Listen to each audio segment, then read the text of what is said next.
Shalom jemaat yang dikasihi Tuhan. Hari ini kita akan merenungkan satu bagian firman Tuhan yang saya bacakan dari Matius pasal 6 ayat yang pertama. Demikian bunyinya. Ingatlah, jangan kamu melakukan kewajiban agamamu di hadapan orang supaya dilihat mereka. Karena jika demikian, kamu tidak beroleh upah dari Bapamu yang di surga. Saudara, pada bagian ini Tuhan Yesus menegur orang-orang Farisi atau kebiasaan dari sebagian orang Yahudi yang suka mempertontonkan perilaku ibadah mereka, perilaku beragama mereka, termasuk ketika mereka berbuat amal, mentaati perintah-perintah Taurat. Mereka cenderung melakukan itu untuk mempertontonkan kesalehan mereka kepada orang lain. Nah, saudara, kita melihat bahwa Tuhan Yesus ketika menegur mereka, yang ditegur bukanlah perbuatan amal mereka, bukan ibadah mereka ataupun kelakuan mereka yang baik, tetapi motivasi di balik perilaku mereka atau amal ibadah mereka itu. Ada motivasi yang salah, yaitu bahwa mereka melakukan semua itu adalah untuk dinilai manusia, untuk dipuji oleh orang lain, dan bukan untuk dinilai oleh Tuhan. Nah, saudara, motivasi seperti inilah yang tidak diinginkan oleh Tuhan, yang ditegur oleh Tuhan sebagai motivasi yang tidak benar. Nah, saudara, pertanyaannya, apakah dengan bersikap demikian, yaitu dengan melakukan ibadah mereka dengan motivasi yang untuk dipuji oleh orang lain, apakah berarti mereka tidak mendapat upah dari ibadah yang demikian atau motivasi yang demikian? Nah, saudara, Tuhan Yesus mengatakan mereka sudah mendapat upahnya, yaitu pujian dari manusia. Itulah upah mereka. Tetapi pujian yang dari Allah, pujian yang sebenarnya, pujian yang sejati itu, atau upah yang sejati itu, justru mereka tidak dapatkan.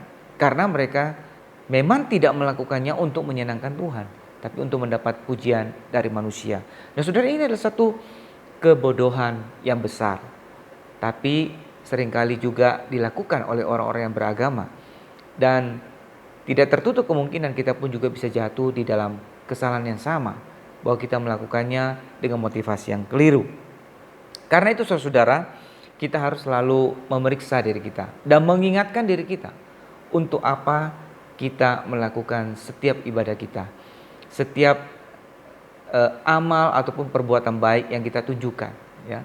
Untuk apa kita melakukan semuanya itu? Apakah untuk dinilai orang lain, ataukah karena kita semata-mata ingin menyenangkan hati Tuhan? Semata-mata karena sebagai ungkapan syukur kita karena kebaikan Tuhan, anugerah Tuhan yang sudah kita terima.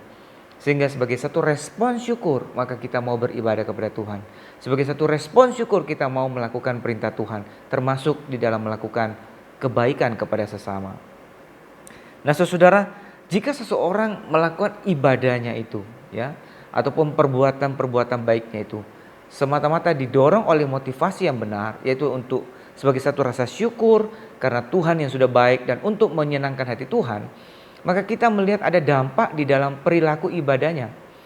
Ada dampak dalam ketika dia mentaati firman Tuhan.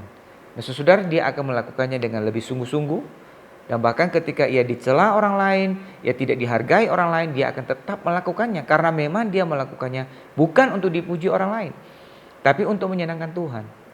Sehingga pujian ataupun celaan manusia tidak mempengaruhinya. Celaan tidak menjatuhkan semangatnya. Hambatan tidak membuat dia berhenti untuk beribadah. Kesulitan tidak membuat dia berhenti untuk melayani Tuhan atau melakukan perintah Tuhan. Nah, saudara, kita bisa melihat itu di beberapa tempat di dunia di mana ada orang-orang yang sekalipun dianiaya karena iman mereka, disiksa karena iman mereka, mereka tetap dengan setia mengikut Tuhan, setia beribadah, setia melakukan perintah Tuhan. Kenapa? Karena mereka sudah mengerti apa arti anugerah Tuhan, kasih Tuhan, kebaikan Tuhan dalam hidup mereka. Mereka sadar bahwa mereka adalah orang-orang yang sudah menerima kebaikan Tuhan yang begitu besar. Karena itu sebagai ungkapan syukur mereka mau mengasihi Tuhan, beribadah kepada Tuhan dengan segenap hati, apapun keadaannya. Entahkah itu dihargai atau tidak dihargai, entahkah dalam keadaan yang baik atau dalam keadaan yang berbahaya, mereka tetap setia melakukannya.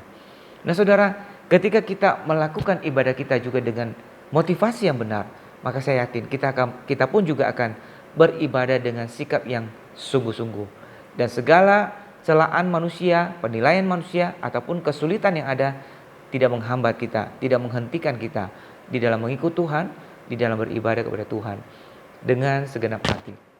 Dan tentunya pujian itu pun akan datang dari Tuhan sendiri yang menjanjikannya bagi orang-orang yang melakukannya dengan motivasi yang benar. Kiranya Tuhan memberkati ibadah kita di dalam seluruh kehidupan kita. Tuhan memberkati. Amin.